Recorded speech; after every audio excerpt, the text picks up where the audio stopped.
Hello everyone, welcome back to my channel. और आज की इस वीडियो में हम समझने वाले हैं नेट प्रेजेंट वैल्यू मेथड के बारे में और पीवी फैक्टर्स के बारे में। तो पिछली वीडियो में हम लोगों ने प्रेजेंट वैल्यू निकालना सीखा था, कैपिटल बजटिंग का ओवरव्यू लिया था। तो अब उसमें हम लोगों ने पीवी फैक्टर को हमने कहा था कि बाद में देखेंगे उसको, ठीक है।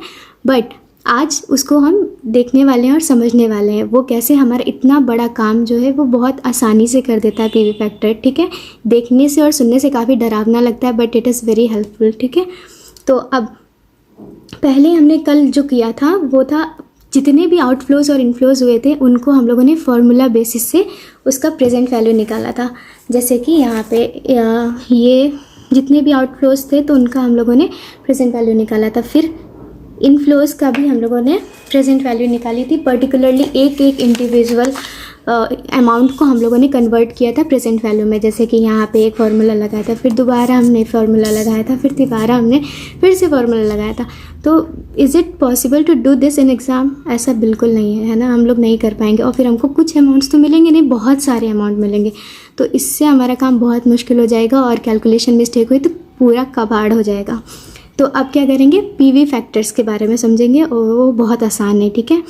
तो पिछले बार भी हमने कहा था कि इसके लिए पहले कुछ कॉलेजेस अलाउ कर देते हैं, कुछ कोर्स अलाउ कर देते हैं कि आप पीवीआईएफ टेबल, ठीक है, वो लेके जा सकते हो। बट हमारे नसीब तो इतने अच्छे हैं नहीं, तो हम लोग को तो कैलकुलेट करना पड़ेगा। और वो अच्छी भी बात है क्योंकि एक एक जब हम देखते हैं ना टेबल के अंदर तो उसमें काफ़ी सारा ऐसा होता है ना कि कभी अगर हम मतलब टेंशन में, एंजाइटी के एग्ज़ाम में होती है, दैट इज़ वेरी ऑब्वियस, तो वहाँ पे मिस्टेक हो जाती है। तो हम लोग कैलकुलेट करना सीखेंगे पीवी फैक्टर्स को, ठीक है। तो अब हम पीवी फैक्टर के बारे में समझ लेते हैं जो हमारा काम बहुत आसान करने वाली एग्ज़ाम में, ठीक है। PV factor it is very basic, ठीक है। अगर आप एक बार भी थोड़ा सा भी सुन लोगे तो फिर वो आप अपने आप इजीली कैलकुलेट कर पाओगे और कोई इतना बड़ा टेबल वेबल ले जाने की वो नहीं है। तो अब यहाँ पे पीवी फैक्टर को हम पीवीआईएफ भी कहते हैं, जिसका मतलब होता है present value of interest factor, ठीक है। तो ये ईयरली बेसिस पे हमको सर्टेन रेट ऑफ इंटरेस्ट पे एक फॉर्मूला ही होता है ये। तो उस बेसिस पे हम क्या करते हैं कि जो फ्यूचर में आने वाले हमारे पास कैश फ्लोज हैं उसको हम प्रेजेंट वैल्यू में आसानी से कन्वर्ट कर सकते हैं। जैसे मान लीजिए कि हमने फ्यूचर में हमको 1000 रुपये मिलने वाला है, तो वो प्रेजेंट टाइम में कितना है तो उसको हम आसानी से कैलकुलेट कर सकते हैं जस्ट मल्टीप्लाई करके पीवी फैक्टर से। तो वो पीवी फैक्टर हम कैसे निकालेंगे, उसका फॉर्मूला होता है 1 divided by 1 plus I to the power n, ठीक है। अब ये आई क्या है, ये पहले भी हमने समझा था कि ये आई है r divided by 100, that is rate of interest divided by 100, ठीक है। सो लेट्स सपोज हमको रेट ऑफ इंटरेस्ट दिया हुआ है 10%, तो हमारा आई कितना हो जाएगा 0.1, ठीक है। तो अब यहाँ पे हम पीवी फैक्टर कैसे कैलकुलेट करेंगे, 1 डिवाइडेड बाय 1 प्लस 0.1। अब फर्स्ट ईयर के लिए है तो 1 साल, ठीक है। अब इसको हम कैलकुलेटर पे करेंगे। अब हमको अगर फिर से ऐसे ही पेंसिल से और पेन से करना है या फिर कॉपी में मैन्युअली करना है तो फिर उससे हमारा काम ही कैसे आसान होगा। तो ये काम हम अपने कैलकुलेटर को दे देंगे, ठीक है। तो कैसे करना है ये, हमारा डिनोमिनेटर में जब ज़्यादा वर्क होता है ना करने के लिए तो डिनोमिनेटर को पहले सॉल्व कर लेना चाहिए। तो कैलकुलेटर पे सबसे पहले इसकी पूरी मेमोरी खाली कर दो, इसको कुछ याद नहीं रहना चाहिए, ठीक है। ओके, तो अब यहाँ पे पहले तो rate of interest 10 divided by 100, आई हमारा 0.1 है, ठीक है। ये हमने पहले भी कैलकुलेट कर लिया था बट चेक करना इज़ ऑलवेज बेस्ट, ठीक है। तो अब 0.1 प्लस 1, ठीक है, ये काम है हमारा नीचे का डिनोमिनेटर वाला। 1 प्लस आई हमने कर लिया, 1 प्लस 0.1 हम कर चुके हैं। अब इसकी मान लीजिए कि एक फर्स्ट ईयर का निकालना है, तो फर्स्ट ईयर में we don't need to do anything. तो अब यहाँ पे क्या होगा, इसको हम एम प्लस में डाल देंगे, मेमोरी में डाल देंगे, एम प्लस कर देंगे, ठीक है।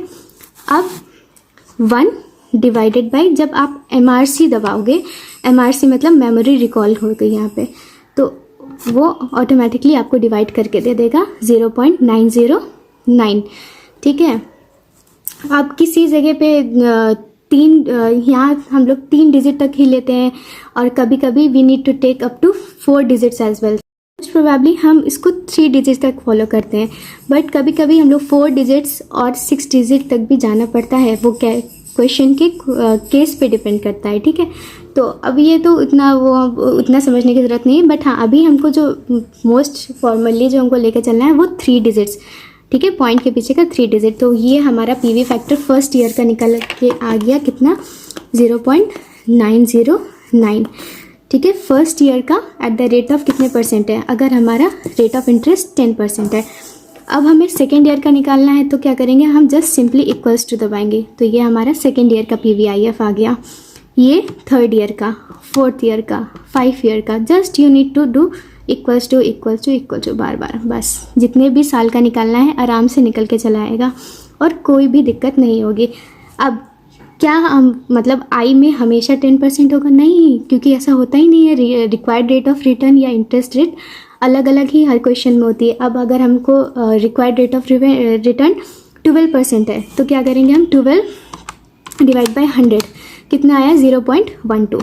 इतना तो हम लोग अपने भी मेमोरी में कुछ उसका भी इस्तेमाल कर सकते हैं। तो नीचे हमारा क्या है फॉर्मूला, 1-2 बार आपको करना पड़ेगा, उसके बाद तो खुद ही इतनी आदत बन जाएगी, तो कोई उसकी वो मतलब ज़रूरत नहीं है।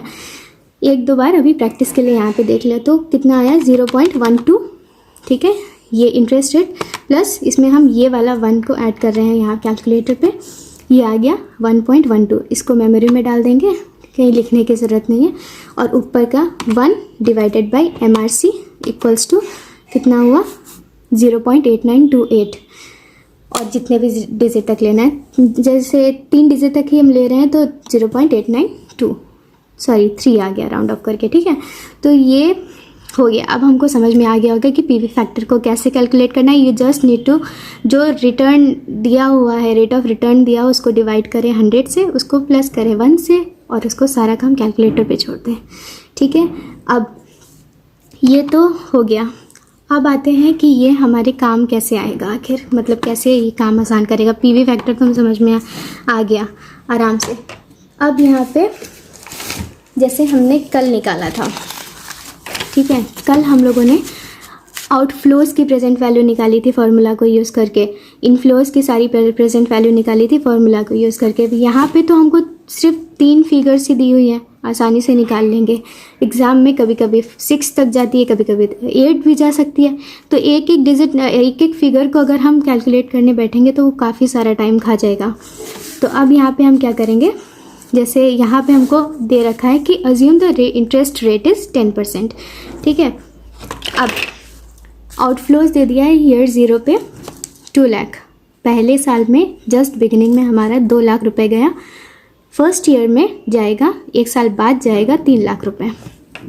तो पीवी फैक्टर प्रेजेंट ईयर का हमेशा 1 ही होता है, ठीक है, 0 पीरियड का हमेशा 1 होता है।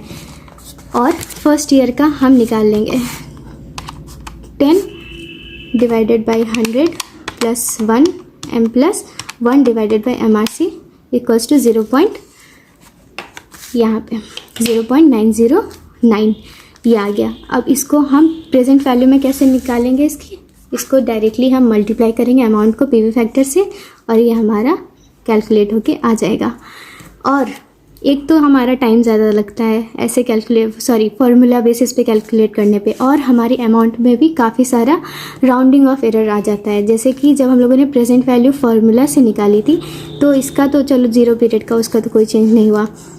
फर्स्ट ईयर में 1 साल बाद जो हमारी वैल्यू थी वो थी 2,72,727, और जो एक्चुअल में है, जो एग्ज़ाम मतलब ये तो हम लोगों ने एक सिस्टमेटिक वे से निकाली है ना, तो ये कितनी आ रही है 2,72,700। तो हमको मोस्ट एक्यूरेट एस्टिमेशन ही तो करना है, इसलिए हम और पीवी फैक्टर को फोकस करते हैं। तो अब दूसरी जगह पे देखें, इनफ्लोज हम लोगों ने निकाले थे फार्मूला को यूज़ करके बार बार। अब यहाँ पे डायरेक्टली कुछ नहीं करना है, यहाँ पे भी रेट ऑफ इंटरेस्ट 10% है, 2 लाख, तो पीवी फैक्टर हमारा फर्स्ट ईयर का 0.909 आ गया। सेकेंड ईयर का, अब सेकेंड ईयर में हमको कुछ भी नहीं करना है, जस्ट इक्वल्स टू दबाएंगे तो हमारा 0.826 आ गया, ठीक है, 0.826। थर्ड ईयर में 0.751, यहाँ पे भी 0.751, just multiply it and right it. देखो एक बार हम ये करके भी देख लेते हैं, 2 लाख इंटू 0.909 कितना आया, 1,81,800, ठीक है। अब दूसरा है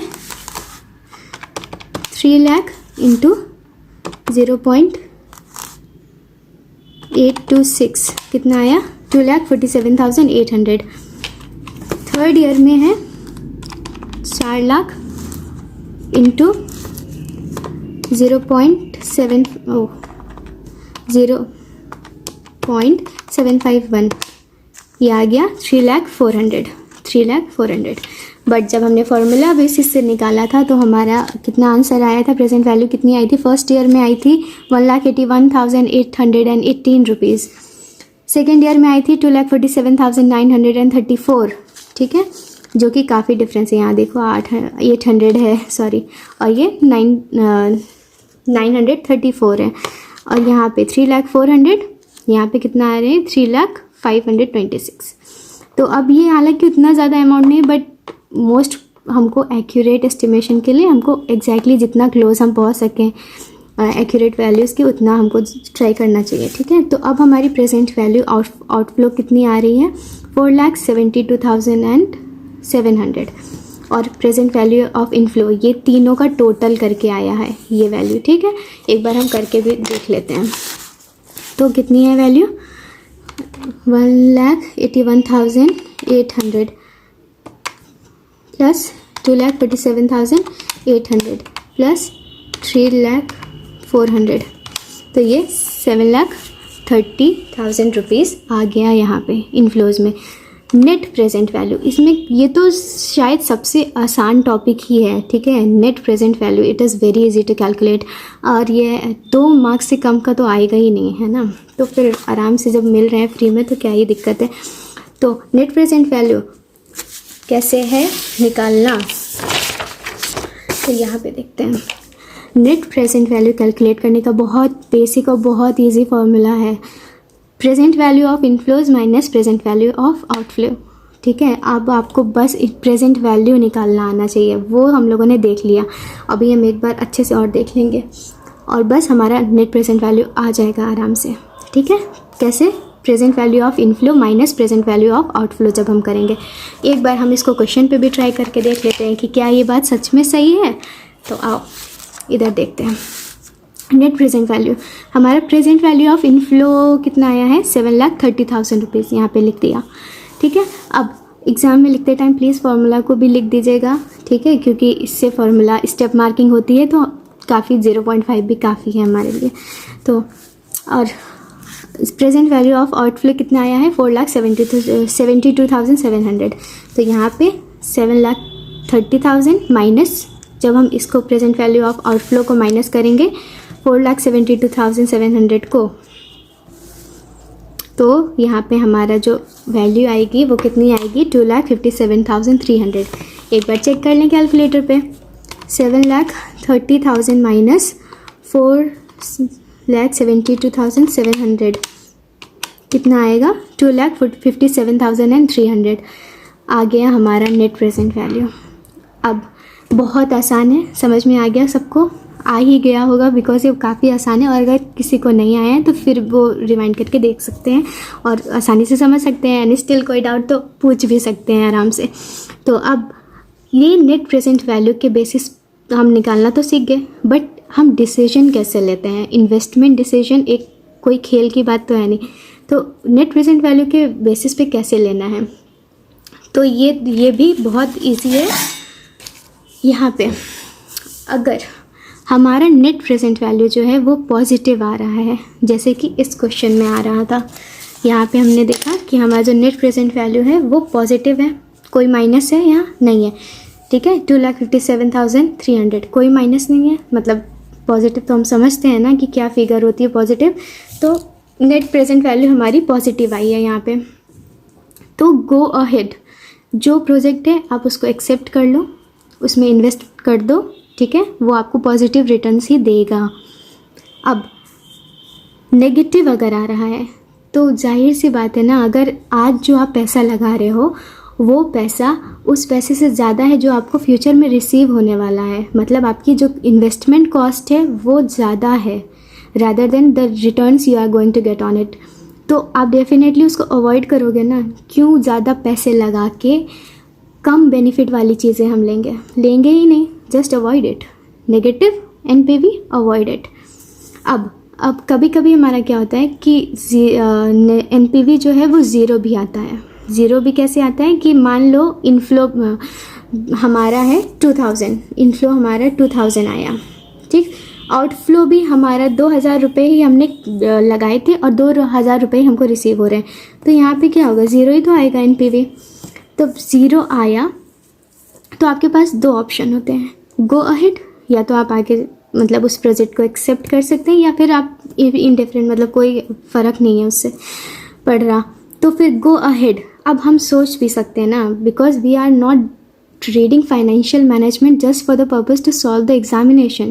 We are reading it to get the real life business knowledge, है ना, कैसे हमको इन्वेस्टमेंट करनी है, क्या करना है आगे।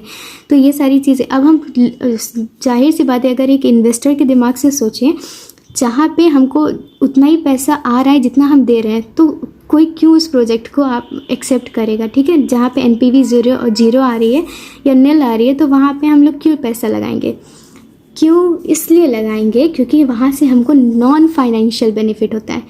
फाइनेंशियल बेनिफिट ना सही, बट नॉन फाइनेंशियल बेनिफिट ज़रूर होता है, जैसे कि avoidance of the lay off employees, ठीक है, क्रिएशन ऑफ जॉब अपॉर्चुनिटीज़। तो यहाँ पे क्या होता है, कुछ प्रोजेक्ट ऐसे होते हैं जो हम एम्प्लॉय को बेनिफिट करने के लिए लगा देते हैं कि हाँ एम्प्लॉय उससे टिका रहे हमारी ऑर्गेनाइजेशन पे, या फिर जॉब अपॉर्चुनिटीज़ को क्रिएट करने के लिए। अब जो कोई भी कंपनी होगी तो वो जॉब अपॉर्चुनिटीज़ क्यों क्रिएट करेगी, क्योंकि वो अपनी कॉर्पोरेट सोशल रिस्पॉन्सिबिलिटी को फुलफ़िल करना चाहती है, ठीक है, उसको फुलफ़िल करके वो अपनी इमेज बिल्डअप करना चाहती होगी। तो ये सारे नॉन फाइनेंशियल बेनिफिट होते हैं, इसीलिए कोई अगर प्रोजेक्ट है जिसका एनपीवी ज़ीरो है, उसमें वो इन्वेस्टर इन्वेस्ट भी कर सकता है, ठीक है। काफ़ी आसान था, आ गया होगा समझ में सबको, ठीक है। अब देखते हैं यहाँ पे अमॉन्ग टू और मोर अल्टरनेटिव, ठीक है। अब हम देखते हैं कि जैसे मान लीजिए हमारे पास दो प्रोजेक्ट हैं, दो प्रोजेक्ट में से एक प्रोजेक्ट की एनपीवी भी पॉजिटिव आ रही है, प्रोजेक्ट ए की, और प्रोजेक्ट बी की भी पॉजिटिव आ रही है। तो अब उन दोनों में से हम कौन सा प्रोजेक्ट सेलेक्ट करें। जैसे हमें मान लो कि दो मशीन है, ठीक है, एक मशीन ए है और एक मशीन बी है, तो इसका जो एनपीवी है ये मान लीजिए कि 25,000 आ रहा है और इसका एनपीवी आ रहा है 30,000, ठीक है। दोनों मशीन, मतलब अगर हमने इसमें पैसा लगाया तो हमको इतना रिटर्न मिलेगा। जैसे मान लीजिए हमने कॉस्ट जो इनकर करी हमने इस पर, या इन्वेस्टमेंट जो हमने किया वो 5 लाख रुपए का था। अब ये काफ़ी डिफरेंस है, पर ठीक है, ठीक है, अगर हम थोड़ा सा अमाउंट देखें, कंसिडर करें तो ठीक है।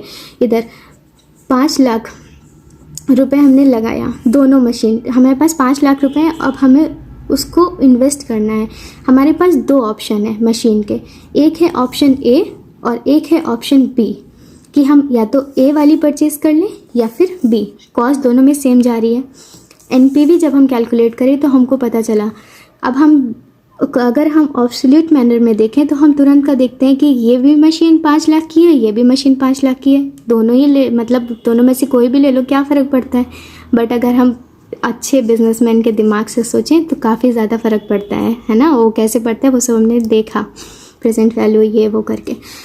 तो यहाँ पे नेट प्रेजेंट वैल्यू इसकी कितनी निकल के आ रही है, 25,000 की मशीन ए अगर हम खरीदें, और बी अगर लें तो उसमें नेट प्रेजेंट वैल्यू उसकी 30,000 की निकल के आ रही है। अब इन दोनों में से हम कौन सी मशीन चूज़ करेंगे, डेफिनेटली वो मशीन चूज़ करेंगे ना जो हमको ज़्यादा फ़ायदा दे रही है। एनपीवी हमारे लिए फ़ायदा है, मतलब it is a profit for us, ठीक है। एनपीवी जितना ज़्यादा उतने ही हम खुश रहेंगे, एनपीवी जितना कम उतने ही हम रोते रहेंगे, ठीक है, इन्वेस्ट करके। तो ये ऐसे हम कॉमन उसमें समझ सकते हैं। तो एनपीवी ज़्यादा है इस मशीन का, बी का, तो हम बी को परचेज़ कर लेंगे, बी में इन्वेस्ट कर देंगे। यही यहाँ पे लिखा हुआ है, अमॉन्ग टू और मोर अल्टरनेटिव्स हैविंग पॉजिटिव एनपीवी। दोनों की एनपीवी जो है वो पॉजिटिव थी। तो प्रोजेक्ट हैविंग हाईएस्ट एनपीवी, जिसकी एनपीवी हाईएस्ट है, दैट इज़ यहाँ पे 30,000 बी की, तो दैट शुड बी सिलेक्टेड, ठीक है। और अब ये तो एनपीवी हमारा यहाँ पे ख़त्म होता है। तो अब अगली वीडियो में हम एनपीवी और पीवी फैक्टर को अच्छे से समझने के लिए अच्छे और फुल फ्लेज क्वेश्चंस करेंगे, और हाँ, क्वेश्चन सुन के ही भागने की ज़रूरत नहीं है, ठीक है। ये मत समझिएगा कि हाँ बेसिक्स हो गया, फार्मूला देख लिए और मेथड वगैरह देख लिया तो हो गया बस, अब तो डायरेक्टली एग्जाम में लिखना है, ऐसा नहीं होता। Because there is a huge difference between understanding the concept and utilising it. So please don't forget to watch the next video and don't forget to subscribe to my channel. Thank you for watching.